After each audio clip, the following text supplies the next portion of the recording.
உறவுகள் அனைவருக்கும் அன்பான வணக்கம். யாவரும் கேள்வி நிகழ்ச்சியில் உங்களை சந்திப்பதில் மகிழ்ச்சி அடைகிறோம். இன்றும் நாம் ஒரு முக்கியமான விஷயம் தொடர்பான ஒரு அறிவை பெற்றுத் தருகின்ற ஒரு நோக்கில் இன்றைய நிகழ்ச்சி ஏற்பாடு செய்யப்பட்டிருக்கிறது. பொதுவாகவே கல்வி என்றால் அறிவுக்காகவும் ஒரு வகை அமைதிக்காகவும் தான் கல்வி. எங்களுடைய வாழ்க்கையில் நாங்கள் முன்னேறுவதற்கு, உலகை அறிந்து கொள்வதற்கு, வாழ்வை அறிந்து கொள்வதற்கு, நாங்கள் யார் என்பதை அறிந்து கொள்வதற்கு, ஏன் பிறந்திருக்கிறோம் என்பதை அறிந்து கொள்வதற்கு, மற்றவர்களுக்கு நல்லது செய்வதை அறிந்து கொள்வதற்கு என்று எல்லா விதமான அறிவையும் நமக்கு தருவது கல்வி. கூடவே அந்த கல்வி எங்களுக்கு ஒரு அமைதியையும் தர வேண்டும், அல்லது ஒரு அமைதியான ஒரு சுபாவத்தோடு அந்த கல்வி என்பது எங்களுக்குள் வந்து இறங்க வேண்டும் என்பதுதான் பொதுவான எதிர்பார்ப்பு. நாம் இன்று அமைதிக்கான கல்வி திட்டம் என்ற மகுடத்தில் இன்றைய நிகழ்ச்சி அமைய போகிறது. அது என்ன அமைதிக்கான கல்வி திட்டம்? அப்ப இப்ப இருக்கிற கல்வி திட்டம் எல்லாம் அமைதிக்கான கல்வி திட்டம் இல்லையா? அல்லது இப்போதுள்ள கல்வி திட்டங்களில் அமைதி என்ற இடத்துக்கு வாய்ப்பே இல்லையா? புதிதாக கல்விக்கு அமைதிக்கான ஒரு கல்வி திட்டம் என்ற ஒரு புதிய விடயம் பற்றி இன்றைக்கு எமது நாட்டில் மட்டுமல்ல உலக நாடுகளில் சிந்திக்கப்படுகிறதாக கேள்விப்படுகிறோம். அது பற்றி ஒரு அறிமுகத்தை தருவதற்காக இன்று எமது கலையகத்திற்கு எமது நாட்டின் கட்டிடக் கலைஞர் திரு ஏ மனோகரன் அவர்கள் வந்திருக்கிறார்கள். வணக்கம் மனோகரன். வணக்கம். வணக்கம். அமைதிக்கான கல்வி திட்டம் எங்கள் நாட்டுக்கு இப்போது மிகவும் தேவை என்று பல கல்வியலாளர்கள், புத்திஜீவிகள், பெரியவர்கள், அமைச்சர்கள் என்று சொல்லி எல்லோரும் உணர தலைப்பட்டிருக்கிறார்கள் என்று நாங்கள் கேள்விப்படுகிறோம். அது என்ன அந்த அமைதிக்கான கல்வி திட்டம்? அமைதி என்றது நாங்க படிக்க வேண்டிய ஒரு விஷயம் ஒன்றும் இல்லை. ஏற்கனவே மனிதனுடைய இயற்கையான சுபாவமும் இயற்கையான நிலையுமே அமைதிதான். ஆனால் நாங்கள் அந்த அமைதியின் நிலையிலிருந்து நாங்கள் வெளியில போனபடியால், அதாவது அந்த நிலையிலிருந்து நாங்கள் வெளியில, அதாவது உங்களுடைய விடயங்கள் எல்லாம் வெளிநோக்கித்தான் நாங்கள் எங்களுடைய பாடங்களை படிச்சு கொண்டிருக்கிறோம். எங்களை பற்றிய பாடத்தை நாங்கள் படிக்கிறத விட்டுட்டு நாங்கள் கூட அதாவது பூமி சாஸ்திரமோ சரித்திரமோ எல்லாம் உலக ரீதியில நாங்கள் படிச்சு கொண்டிருக்கிறோம். அதுல பிழை இல்லை. ஆனா எங்களை பற்றி நாங்கள் படிக்கிறத விட்டுட்டோம். அதால தான் அந்த அமைதிக்கான பாடத்திட்டத்தை நாங்கள் புதிதாக கொண்டு வர வேண்டிய நிலையில இருக்குது. அந்த பாடத்திட்டம் புதுசா ஒன்றும் சொல்லித்தர வேண்டியில்லை. ஏற்கனவே அமைதி ஏற்கனவே உங்களுக்குள்ள இருக்கிறது. ஆனா இந்த பாடத்திட்டம் சில கேள்விகளை கேட்டு உங்களை அதை யோசிக்க பண்ணது. இப்படி ஒரு கல்வி ஒன்று இருக்குது, அதை இப்படி ஒரு அமைதி ஒன்று இருக்குதுன்றத அந்த பாடத்திட்டம் உங்களை விட்டு செல்லுது அந்த இடத்துக்கு. இந்த அமைதிக்கான கல்வி திட்டம் என்பது உலக நாடுகளில் இப்போது மிக பிரபலமாக இருக்கிறது. மனிதத்துவத்தை இழந்த அல்லது தாங்கள் மனிதர்கள் என்பதை மறந்து போன அல்லது பல்வேறுபட்ட மனச்சுமைகள், பல்வேறுபட்ட சீர்திருத்த தன்மைகளூடாக இன்றைக்கு அந்த இடங்களிலே இன்றைக்கு இருக்கக்கூடியவர்களை உடனடியாக அந்த நிலைமையிலிருந்து மாற்றி ஒரு சமூகநிலைக்கு கொண்டு வரக்கூடிய ஒரு கல்வி முறையாக இந்த கல்வி திட்டம் இன்றைக்கு உலகளாவிய ரீதியில் மதிப்பளிக்கப்பட்டு வருகிறது. பல நாடுகள் இதை தீவிரமாக பின்பற்ற தொடங்கி இருக்கின்றன. எமது நாட்டிலும் இதனுடைய பலாபலன்களை உரியவர்கள் உணர தொடங்கி இருக்கிறார்கள் என்று அறிகிறோம். அது பற்றி கொஞ்சம் சொல்லுங்கள். அதாவது நீங்கள் பார்க்கலாம், இங்கு உலகத்தில் பிரச்சனைகளை உருவாக்குவர்கள் நாங்கள் செய்ய வேண்டிய படித்தவர்களும் இந்த பிரச்சனைகளை உருவாக்குறார்கள். இந்த உலகத்தில் படிச்சு பட்டம் பெற்று அல்லாட்டால் பொருள் ரீதியில பணக்காரராக இருக்கிறவர்கள் சரி, உலகத்தில் எத்தனையோ வித கட்டுத்தனங்களை வச்சிருக்கிறவர்கள் கூடி கடைசியில நடக்கிறது போர் தான் நடந்து கொண்டிருக்கு. உலகத்தில் பிரச்சனைகள் தான் கூட வந்து கொண்டிருக்குது. நீங்கள் சரித்திரத்தை பார்த்தென்றாலும் முந்தி இவ்வளவு படிச்சாக்கள் இந்த உலகத்துல இல்ல. இப்போ இவ்வளவு படிச்சாக்கள் இருக்கணும் இந்த உலகத்துல. ஆனா போரோ நிக்கிறதுக்கு இல்ல. போர் நடந்து கொண்டுதான் இருக்குது. போருக்கும் ஆயத்தமாகவும் இருக்கணும் மக்கள். அதே மாதிரி பொருள் ரீதியில கூடி முந்தி இவ்வளவு தங்கமும் வைரமும் இல்ல. இந்த உலகத்துல தங்கமும் வைரமும், ஏகப்பட்ட தங்கமும் வைரமும் உலகத்துல இருக்குத்தான். படிப்போ இவ்வளவு விதமான படிப்புகள் இருக்குது. ஆனா மனிதன் அமைதியை விட்டுட்டான். ஏன் அந்த நல்ல நிலை ஏற்பட்ட இந்த கேள்வி ஏன்னா அந்த திட்டம் அந்த கல்வி எங்கட சர்வ கலாசாலையில சரி, அட்ட பள்ளிக்கூடங்களிலும் சரி இல்ல. படித்து பட்டம் பெற்றவர்களே அழிவுக்கு அழிவுக்கு முதல் அத்திவாரமாக இருக்கிறார்கள் சில பேர். இப்ப நாங்கள் இதுல பார்க்க தெரியுது எங்களுக்கு உண்மையானபடி அந்த அமைதியை பற்றி அந்த கல்வி சரியா அந்த கல்வி வந்து யாரோ பிரேம் ராவட்டன்றவர் எங்களுக்குள்ள அந்த கல்வி எங்களுக்கு பூத்திருக்கின்ற வரை இல்லை. ஏற்கனவே அந்த அமைதி ஏற்கனவே உங்களுக்கு இருக்கிறது. ஆனால் அவர் ஒரு கண்ணாடி மாதிரி உங்களை நீங்க பார்க்கக்கூடியதா அந்த பாடத்திட்டம் உங்களை செய்யுது. உங்களுக்குள்ள இருக்கிற அமைதியை நீங்கள் அடையேக்க அந்த அமைதியை நீங்க தொடைக்க உங்களோட உள்ளம் தொடைக்க உங்களுக்கு தெரியும் இது உண்மையா இல்லையாண்டு. இதுக்கு சான்று பகர்றது நீங்க தான், மக்கள் தான் சான்று பகர வேண்டும். ஒவ்வொரு தனி மனிதனும் தான் சான்று பகர இருக்கு. என்றால் இந்த கல்வி திட்டம் வந்து நாங்கள் செய்த இந்த பிரேம் ராவத் ஃபவுண்டேஷன் இது வந்து 33 மொழிகள்ல மொழிபெயர்க்கப்பட்டிருக்கிறது. ஏற்கனவே பல நாடுகளிலேயும் மிகவும் ஒரு சக்சஸ்ஃபுல்லான சிச்சுவேஷன் நடக்கிறபடியால் இது 85 நாடுகளில் இந்த கல்வித்திறன் நடந்து கொண்டிருக்கிறது. முக்கியமாக கொலம்பியான்ற இடத்துல எங்களோட நாடு மாரி 35-40 வருஷம் சண்டை பிடிச்சு கொண்டு போர் ஒரு சீஸ்ஃபயர்ல இருக்கணும். அந்த நேரத்தில் அந்த அரசாங்கமே எங்களை கூப்பிட்டு இந்த பீஸ் எஜுகேஷனை இந்த அமெரிக்கான பாடத்திட்டத்தை அங்க இருக்கிற புனர்வாழ்வு கொடுக்கப்பட்ட போராளிகளுக்கும் சரி பின்பு அரச சோல்ஜர்ஸுக்கும் கூடி அவையில் சொல்லியிருக்கணும் இந்த பீஸ் எஜுகேஷன் செய்ய சொல்லி. அதே மாதிரி எங்களோட நாட்டிலையும் இப்ப அரசாங்க அமைச்சர்கள் கூடி எங்களை சொல்லியிருக்கணும் இதை புனர்வாழ்வு கொடுக்கப்பட்ட மக்களுக்கும் செய்ய சொல்லி அதே நேரத்தில் தங்களுடைய ஸ்டாஃப் அவைகளுக்கும் செய்ய சொல்லியிருக்கணும். அதே மாதிரி நாங்கள் இப்ப சர்வகலாசாலையில் சரி மற்றபடி இப்ப இலங்கையில இப்ப என்ன போதவஸ்து செய்து ட்ரக் ரீஹாபிலிட்டேஷன் சென்டர்ஸ் இருக்கு கந்தக்காடு, அந்த இடத்துல 100 பேருக்கு நாங்க வச்சனாங்க. அது வந்து சிங்களத்துல வச்சனாங்க. ஏன்னா இது வந்து ஒரு மதத்தோடு சம்பந்தப்பட்ட ஒரு கல்வி அல்ல, அல்லாட்ட அரசியல் சம்பந்தப்பட்ட கல்வியும் இல்ல. என்ன பார்த்தேன்னா நானும் ஒரு கட்டிட கலைஞர், இது என்னோட தொழில் அல்ல. ஆனா எங்களுக்கு சமுதாயத்துக்கு நாங்க செய்ய வேண்டிய ஒரு கடப்பாடு ஒன்று இருக்கிறது. அது நாங்கள் ஒரு நல்ல விஷயத்தை நாங்கள் காணிக்க நாங்கள் மற்ற மக்களுக்கு நாங்கள் அதை நாங்கள் பகிர வேணும். அது எங்களுடைய கலாச்சாரத்திலே முதல்ல இருக்கு. நாங்கள் ஒரு நல்ல சாப்பிட்டா நாங்கள் மற்றவனுக்கு கொண்டு போய் இந்த நீ சாப்பிட்டு பாருன்னு சொல்றோம். அதே மாதிரி இந்த பெரிய ஒரு தெய்வீகமாக தந்த இந்த சந்தோஷத்தை, இந்த அன்பை, இந்த நிறைவை, இந்த அமைதியை நாங்கள் அனுபவிக்க மற்றவையிலும் பகிர வேணும் என்று அறிய வேணும் என்ற அந்த உணர்வு இருக்கிறபடியால் தான் இந்த இதுல என்ன மாதிரி எத்தனையோ தொண்டர்கள் இருக்கிறார்கள். இவல்ல தமிழாக்களும் இருக்கணும், சிங்களாக்களும் இருக்கணும், பௌத்தர்களும் இருக்கணும், முஸ்லீமாக்களும் இருக்கணும்.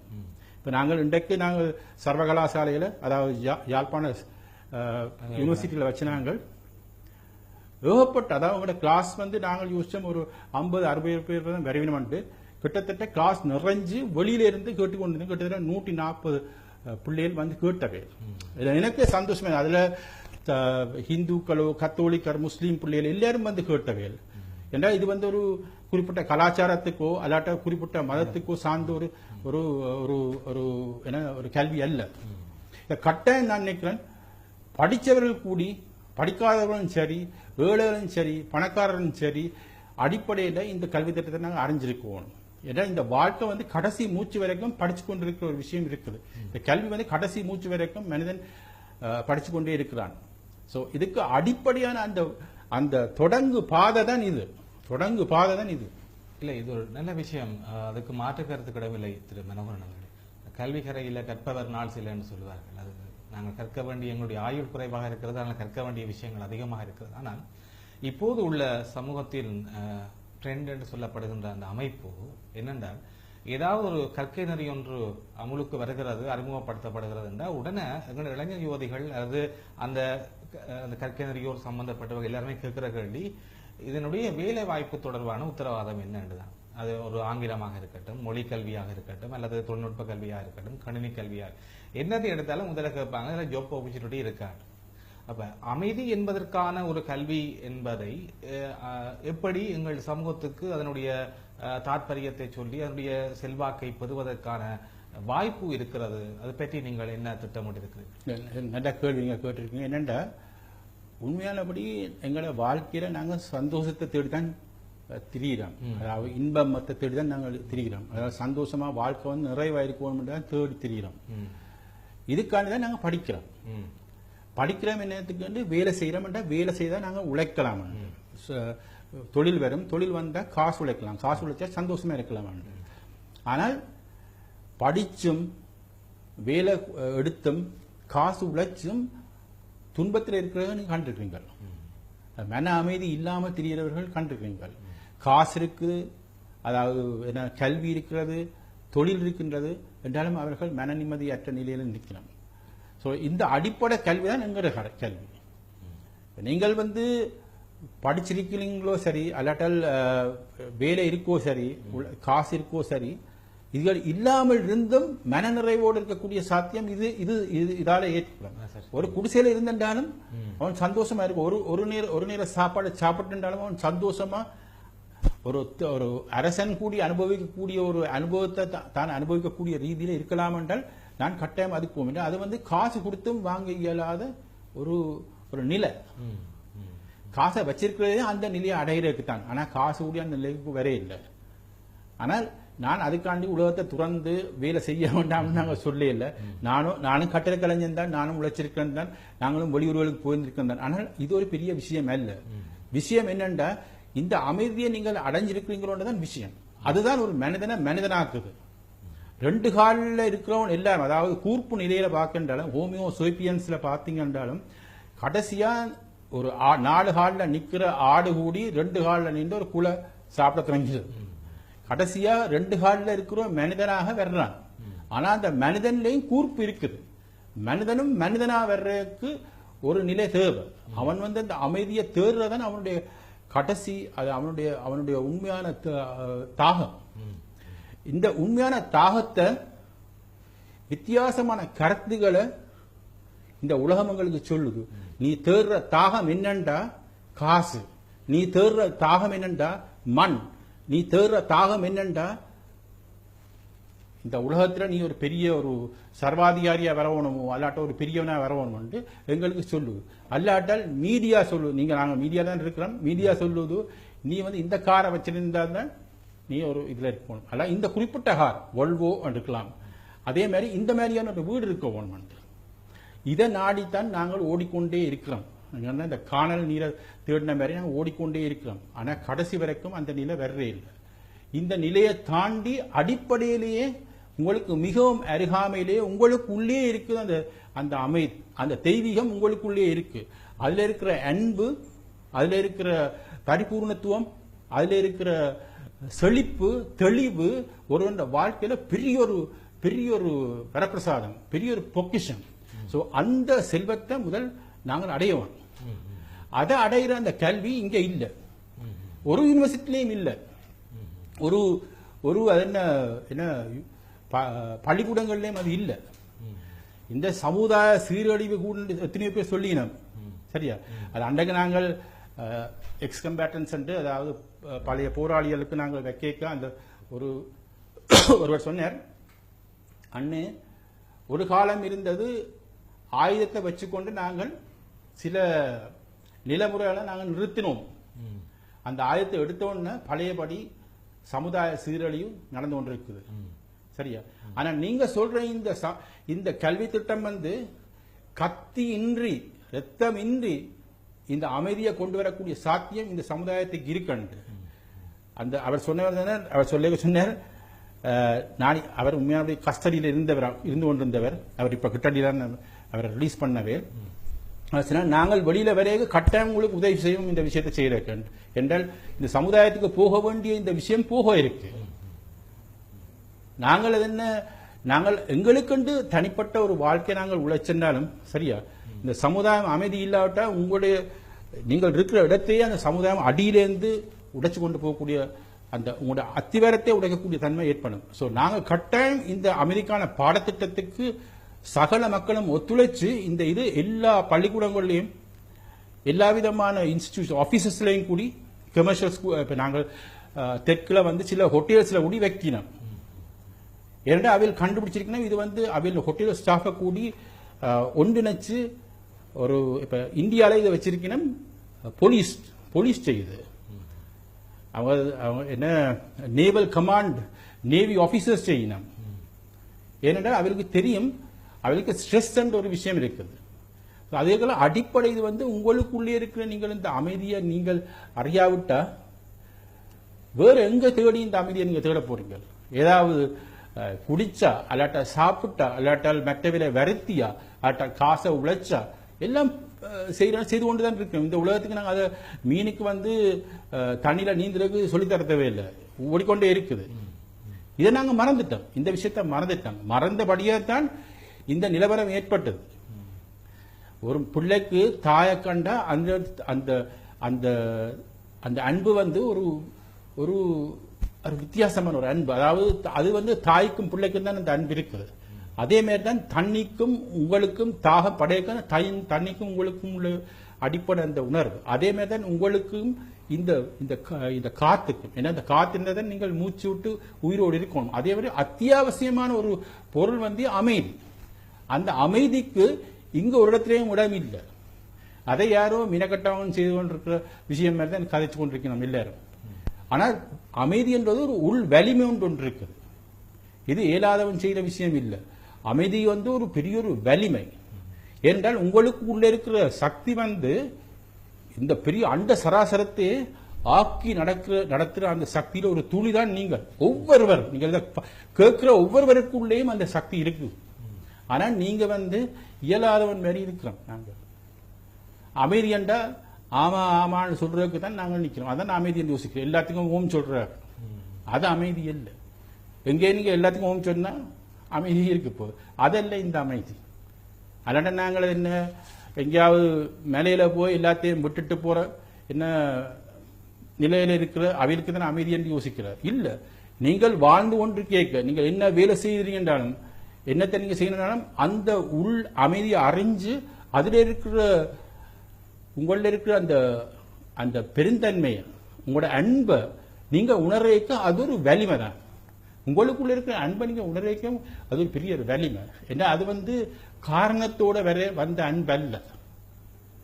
அதாவது உலகத்திலே காரணங்களுக்காக நாங்கள் அன்பை வச்சிருக்கிறோம். அந்த காரணம் இல்லாட்டா அன்பு கூட இல்லாம போகணும். ஆனா உங்களுக்கு உள்ள இருக்கிற அந்த அன்பு காரணம் இல்லாமல் தெய்வீகமாக உங்களுக்கு தரப்பட்ட அந்த அன்பு. சோ அந்த அன்பை நீங்க உணரேக்க இந்த பாடத்திட்டம் என்ன செய்தண்டா எங்களை தட்டி எழுப்புது. இதா நீ யார் நீ அந்த கேள்வி. அதாவது சோக்ரட்டிஸ் சொன்னது அதுதான்.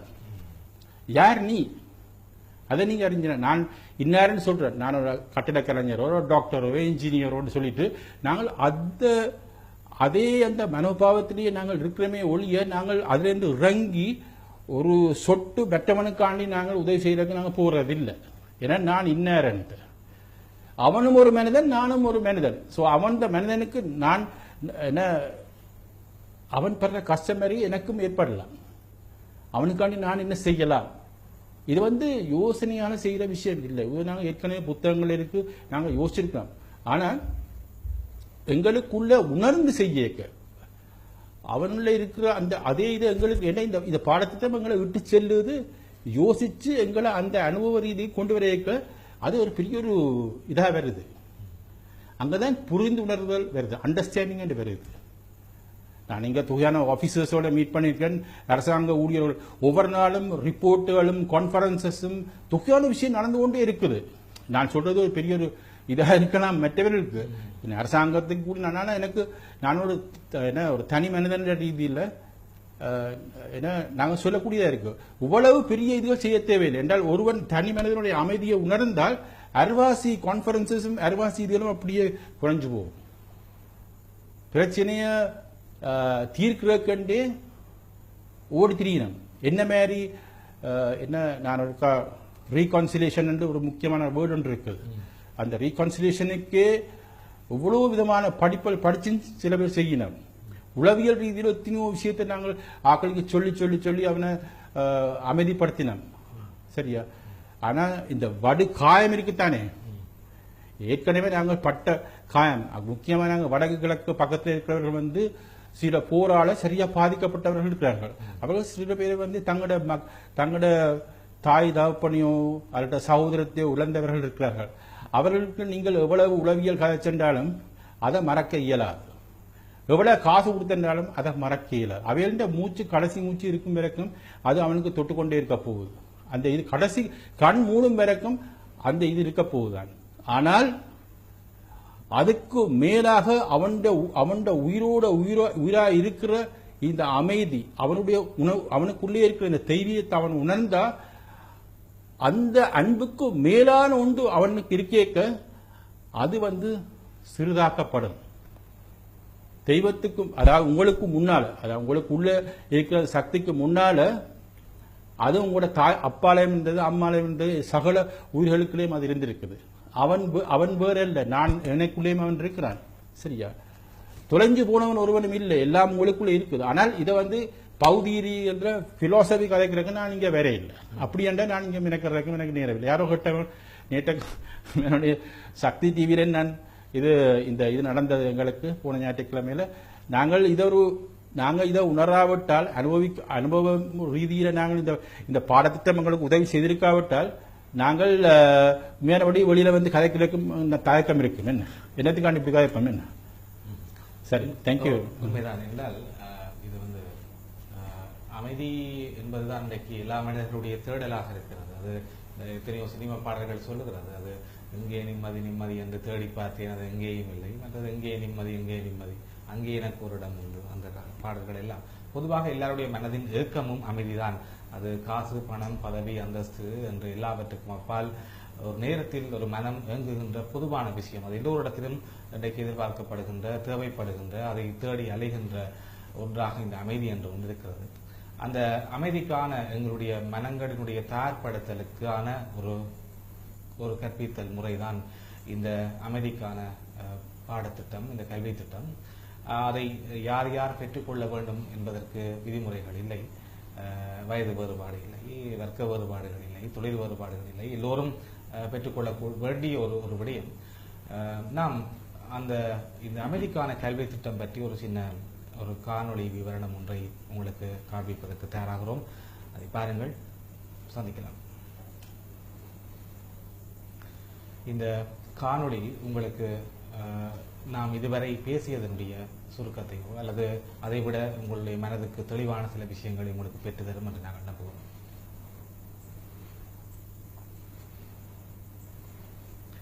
இந்த காணொளியை பாருங்கள், அதனுடைய பலன் உங்களுக்கு தெரியும்.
அமைதி, இந்த அமைதிக்கான இந்த கல்வி திட்டம் தொடர்பிலே உங்களுக்கு ஓரளவு அறிவூட்டுவதற்காகத்தான் இந்த நிகழ்ச்சி ஏற்பாடு செய்யப்பட்டது.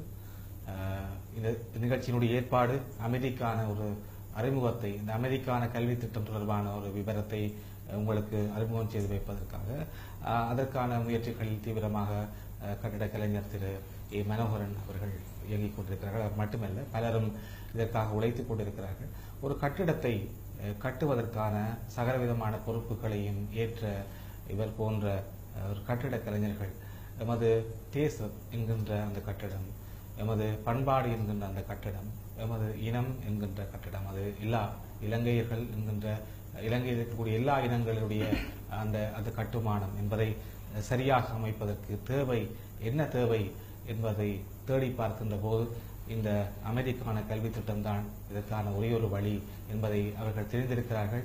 நாம் மிக தாமதமாகத்தான் இதை அறிந்து கொண்டிருக்கிறோம் என்பது அங்கே இன்னும் ஒரு விஷயம். இது உலக நாடுகள் இதை ஏற்கனவே தங்களுடைய நாட்டிலே வழக்கத்துக்கு கொண்டு வந்திருக்கின்றன, அமல்படுத்தி கொண்டிருக்கின்றன. நாங்கள் இப்போதுதான் அதை பற்றி அறிகின்ற முயற்சியில் இருக்கிறோம். பொதுவாக நாங்கள் எல்லாவற்றிலும் பின்னகித்தான் இருக்கிறோம் என்பது எல்லாருக்கும் தெரிந்த விடயம். எனவே பின்னுக்கு வந்தாலும் லேட்டா வந்தாலும் லேட்டஸ்டா வந்த மாதிரி இயன்ற வரை நாங்கள் வேகமாக எங்களுக்குள் அந்த விஷயங்களை உள்வாங்குவதற்கு நாங்கள் அக்கறை காட்ட வேண்டும் என்பதுதான் ஒரு சமூக பொறுப்பு வாய்ந்த ஊடகமாக நான் தொலைக்காட்சி சொல்லக்கூடிய ஒரு செய்தி. திரு ஏ மனோகரன் அவர்கள் என்னுடைய தந்தையாரோடு பணியாற்றியவர், கட்டிடக் கலைஞராக கொழும்பிலே. நான் சிறுபிராயத்திலே 20-25 வருடங்களுக்கு பிறகு அவரை இப்படியான ஒரு வகைபாகத்திலே சந்திப்பது எனக்கு மகிழ்ச்சியாக இருக்கிறது. என்றால் அவர்கள் என் தந்தையாரோடு பணியாற்றிய காலத்தில் அந்த பரபரப்பை நான் பார்த்திருக்கிறேன். எப்போதும் அந்த அந்த அந்த எண்ணத்தோடு இருப்பார்கள். ஆனால் அந்த வாழ்க்கையிலிருந்து இப்போது இன்னும் ஒரு அமைப்புக்கு அவர்கள் தங்களை மாற்றி இருக்கிறார்கள் என்பதுதான். அதை மட்டும் கேட்டுக்கொண்டு நாம் நிகழ்ச்சியை நிறைவு செய்யலாம் என்று தோன்றுகிறது. எப்போது உங்களுக்கு இந்த கதவு திறந்தது ஏ மனோகரன் அவர்களே? அதாவது இந்த விஷயத்தில் எங்களுக்கு எப்பொழுதுமே ஒரு கேள்விக்குறியாதான் இருந்தால் எங்களோட யூனிவர்சிட்டி டைம்ல இருந்தே ஒரு கேள்விக்குறியாக தான் இருக்குது. அதனால இந்த கேள்விக்குரிய சின்னத்தில் அதான் சில பேருக்கு ஒவ்வொரு வயசுல வரலாம். அதாவது ஏன் நான் யார் என்ற ஒரு கேள்வி வருது. இதுதானா சிவிஎம் என்ற ஒரு கேள்வி வருது. இதுக்கான சிவிச்சார் உலகம் செய்தும் கடைசி இதுதானா சிவிஎம். இதுக்கு அங்காலயம் ஒன்று இருக்குதா என்று திருப்தி என்றது ஒரு வார்த்தை, நிறைவென்றது ஒரு வார்த்தை. திருப்தியா நாங்கள் படிச்சா அப்புறம் நாங்கள் திருப்தியா இருக்கு படிச்சு அதாவது உலகேக்கையும் ஒரு திருப்தி ஒன்று இருக்கு. நாங்கள் விரும்பின சில விஷயங்கள் அடையக்கிறாங்க திருப்தி. ஆனால் உள்ளத்துல நிறைவென்ற ஒரு விஷயத்தை நாங்கள் உண்மையானபடி இந்த அமெரிக்கான பாடத்திட்டம் எங்களுக்கு கிட்டத்தட்ட அந்த இடத்துக்கு இட்டு சென்றிருக்கு. அது ஒரு முக்கியமான விஷயம். வாழ்க்கையில எங்களோட வாழ்க்கை நிறைவா இருக்கணும். அதுக்காண்டி உண்மையானபடி படிச்சுத்தான் வரணும் மட்டும் இல்லை. அதான் இதுல இருக்கிற முக்கியமான விஷயம். இதை நாங்கள் அறியக்க நாங்கள் மற்ற பேருக்கும் அதை பகிரலாம். ஸோ அதான் இது யாருக்கும் யாரும் அதாவது இதுக்கு ஒரு இளம் ஒரு படிச்சவரோ படிக்காதவரோ கூடி இந்த பாடத்திட்டத்துக்கு வரலாம். பெருசா படிக்கணும்னு கூடி இல்லை. ஏன்னா இது ஒரு சின்ன பிள்ளைகளுக்கும் கூடி விளங்கக்கூடிய ஒரு விஷயம். ஒன்றும் எழுதி என்ன பாடமாக்கணும் ஒன்றுமே இல்லை. அது கட்டாயம் இப்ப சில பேரை காணுக்குதான் எனக்கு தெரியும் இந்த தாற்பயத்தை. மற்றது இந்த வாழ்க்கையில இது இந்த பீஸ் எஜுகேஷன் அதாவது இந்த அமெரிக்கான பாடத்திட்டம் செயல்படையக்க மிகவும் சந்தோஷமான. அதாவது நான் என்ன ஒரு புலர்வாழ்வு கொடுக்கப்பட்ட ஒரு போராளியை நான் இந்த பீஸ் எஜுகேஷன்ல காணேக்க அவர் முதலாவது வகுப்புல 2வது வகுப்புல மிகவும் இதாகத்தான் அவர் ஓப்பனா இருக்கவே இல்லை. கேட்டுக்கொண்டே இருந்தார் இது என்ன விஷயம் தான். ஆனால் அவர் 7வது 8வது 9வது வகுப்பு வரைக்க மிகவும் ஒரு ஸ்ட்ராங்கான ஒரு பர்சனாலிட்டியா தான் இருந்தார். அதாவது சிரிப்போ ஒன்றுமே இருக்கிறார். ஆனால் 10வது கிளாஸ்ல வரைக்க சொன்னார். உண்மையா அவர் சொன்ன இது எனக்கே தொட்டது. என்றால் இவருக்கு அந்த விளக்கம் நான் அவர்கிட்ட படிச்சிருந்தேன் என்று அவர் சொன்னார். எனக்கு தெரியுது இப்ப இந்த கண நேரம் அந்த நிறைவு என்ற வாழ்க்கையில இருக்குதுன்றது. நான் இதை இப்ப உணர்றேன்னு சொன்னார். நான் சொன்னேன் நான் உண்மையா யோசிச்சேன் நான் அதுல அவர்கிட்ட படிக்க இருக்கேன் என்றால் ஒவ்வொருவர்கிட்ட நாங்கள் படிக்கிறதுக்கு இருக்குது. அந்த அர்ப்பணம் உண்மையானபடி நாங்கள் இந்த எங்களோட அர்ப்பணத்தை சின்னத்துல புலியான விஷயத்துக்குள்ள நாங்கள் விட்டுருக்கிறோம். ஏன்னா எங்களுக்கு வழிகாட்டுறதுக்கு ஒருவனும் இல்லாவிட்டால் நாங்கள் புலியான விஷயத்தை இதுதான் உண்ட அர்ப்பணம். என்னண்டா இந்த காரை கழுவி கொண்டே இரு என்று சொல்லுவாங்க. சில பேர் இந்த இடத்தை தோண்டி கொண்டே இரு அர்ப்பணம் அர்ப்பணிச்சு நாங்கள் செய்து கொண்டிருக்கிறோம். ஆனா அதுல நாங்கள் நிறைவு எய்தரே இல்லை. ஆனா சரியான இந்த மார்க்கத்தை நாங்கள் அறியக்க சரி அது எங்க இருக்கு மார்க்கம் வெளியில பிரேம்ராவட் ஒன்றும் புதுசா ஒன்றும் தெரியல. அவர் ஏற்கனவே சொல்றாரு உங்களுக்கு உள்ளே இருக்காரு. அதுல கோபப்படுறதுக்கு ஒன்றுமே இல்லை.